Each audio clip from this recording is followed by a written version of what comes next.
Hello everybody, I'm Mark Joseph. Thanks for joining me for another program. Today I'm coming to you from Sacramento, California, the state's capital. And we're here to meet the California Secretary of Agriculture, Ann Veneman. You know, Ann is the very first woman to hold this important position here in California.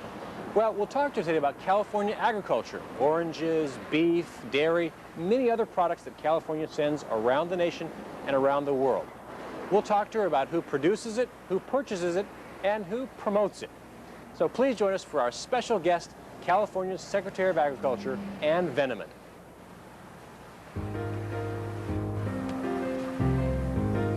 Ann Veneman, Secretary of the California Department of Food and Agriculture, explains that in 1995, state agricultural production amounted to $22 billion, and that she expects the number will be higher for 1996 and 1997. She emphasizes the need to help people understand the importance of agriculture and discusses her background in promoting international cooperation in food, noting that Japan is California's top export destination. Veneman observes that worldwide trends include higher value products and consumer-ready foods, and says that growing up on a farm has helped her to understand the entire food chain.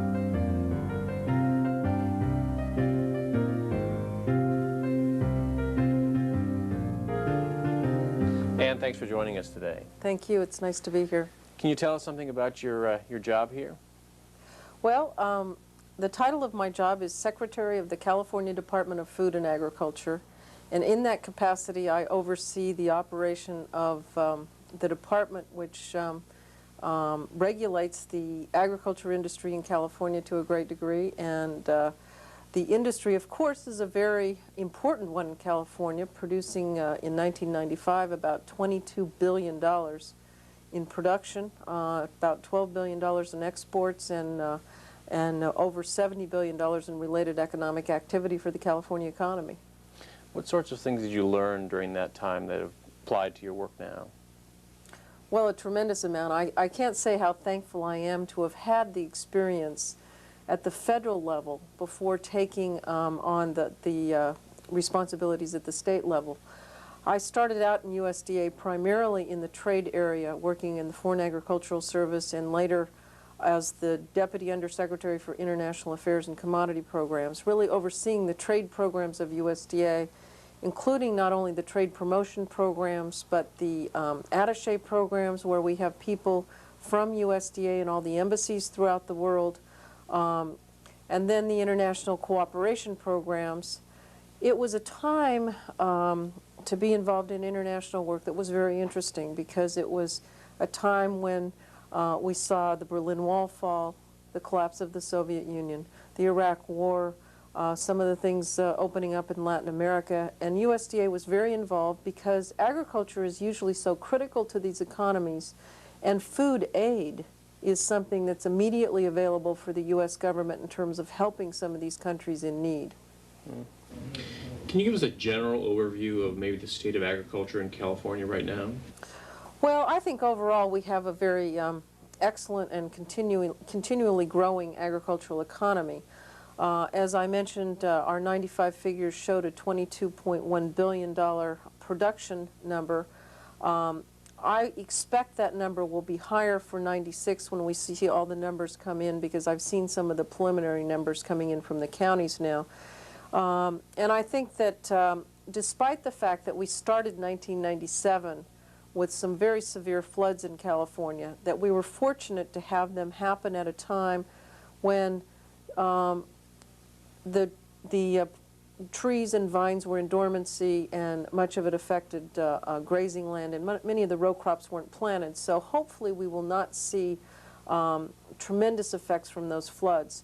We see a number of commodities that are being produced in greater volumes throughout California, higher value crops coming in all of the time, some of the pasture land being converted to higher value vines, grapevines and tree nuts and so forth.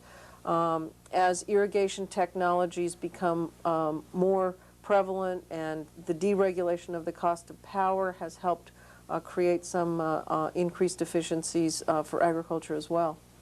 How do you see your job? What do you see your role as being?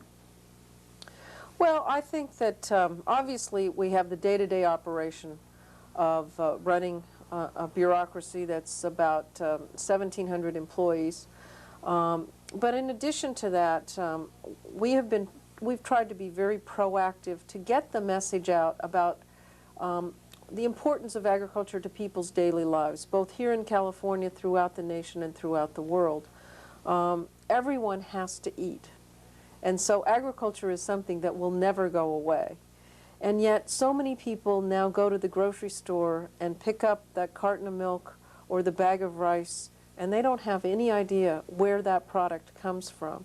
So one of the things we've tried to do is be very proactive on the side of helping people understand the importance of agriculture production, not only to the economy, but to everyone's daily life. We've also been very active, and because of my background at USDA, in promoting trade and international cooperation in food and agriculture. Obviously, agriculture trade's very important, with Japan being the #1 destination, export destination for California agricultural products. But as well, throughout the world, as we see incomes rising and trade rules being liberalized so that agriculture products are being traded more freely, it's a benefit to the consumer because the consumer gets food at a lower cost. And we think that it's important that this global food system that's been developing as part of the world economy really continue to grow and to benefit the consumers around the world. What kind of concerns do you run into in other countries, reasons they might not want to import products from California? Well, one of the important achievements of this decade has been the Uruguay Round Agreement under the General Agreement on Tariffs and Trade, which began to open up trade in agriculture particularly. We had an agriculture food system throughout the world that had many trade barriers, such as the total ban on rice imports in Japan. And those are slowly and gradually beginning to be opened up. And again, that is to the benefit of the consumer, who in Japan has traditionally been paying about 7 times the world price of rice because of the restricted trading systems. We're also seeing much higher volumes of high-value product being traded around the world. Things like fresh fruits and vegetables, which now, because of technology, air freight and so forth, can be picked in California one day, put on an airplane, and the next day or two be eaten by the Japanese consumer. We, for example, sell 80% of our cherry crop to Japan because of the high quality and the desire of the Japanese consumer for that particular product. The other trend we see, and we've seen it particularly start in the U.S., but just skyrocket around the world, and that is the demand for consumer-ready foods, for higher processed foods, with the microwave being something that's used almost all over the world now. Ready-to-eat foods are increasingly popular, and one of the things I do when I travel is I go to grocery stores anywhere in the world, and you can see this trend really developing in nearly every country you go to, is the demand for higher value and consumer-ready foods.